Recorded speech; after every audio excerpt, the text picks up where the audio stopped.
expression espagnole pour dire qu'une personne est folle. Hola amigo, aprendiz del español, ¿qué tal? ¿Cómo te estás encontrando?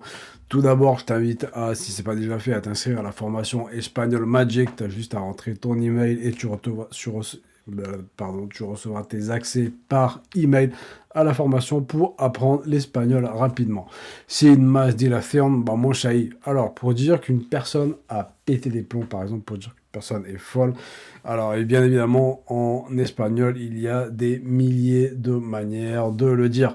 Mais par exemple, on pourrait dire une première, alors en se référant à la tête, on pourrait dire, oye, se te ha ido la olla, ok? Se te ha ido la olla.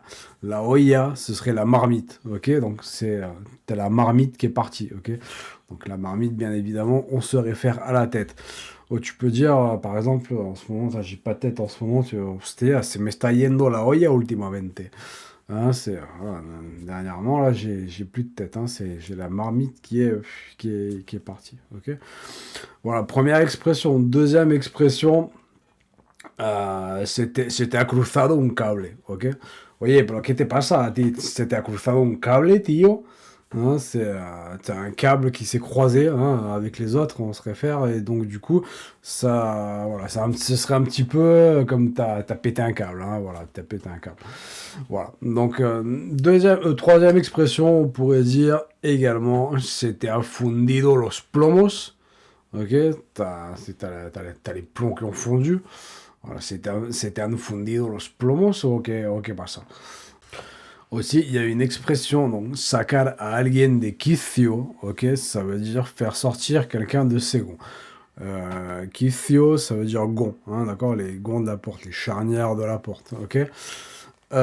Et quand on dit d'une personne, esta persona es, par exemple, ella es una desquiciada, ça veut dire que elle est sortie de ses gonds, en fait, ça veut dire qu'elle est folle, en fait, hein, tout simplement.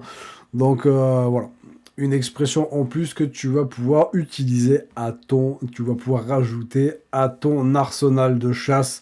Non, bon, les expressions typiques, basiques, estás loco, estás loca. Voilà, là aussi, il y a un matiz, hein, un matiz, c'est une nuance, ok. Voilà, quand tu dis à une personne, estás loco, obviamente no significa la misma cosa, hein, ça veut pas dire la même chose que si tu dis à quelqu'un eres loco. Parce que eres loco, c'est tu es vraiment fou dans le sens littéral, ok? Pero estás loco, ahí sí que se entiende que uno está bromeando, ok? On comprend que on rigole, hein, quand on dit estás loco. Pero ¿qué te pasa? ¿Estás loco? Hein, voilà, ça veut pas du tout dire la même chose, pero ¿qué te pasa? Eres loco. Eres loco, c'est vraiment, voilà, il y a vraiment une dimension réelle à la chose, hein. Voilà, espero que este vídeo te haya sido de provecho, amigo. Ahora vas a poder llamar a todo el mundo loco. Bueno, este era el chiste de la noche, digamos, ¿ah? Vale, estoy un poco cansado, discúlpame. Te mando un abrazo. Chao, chao.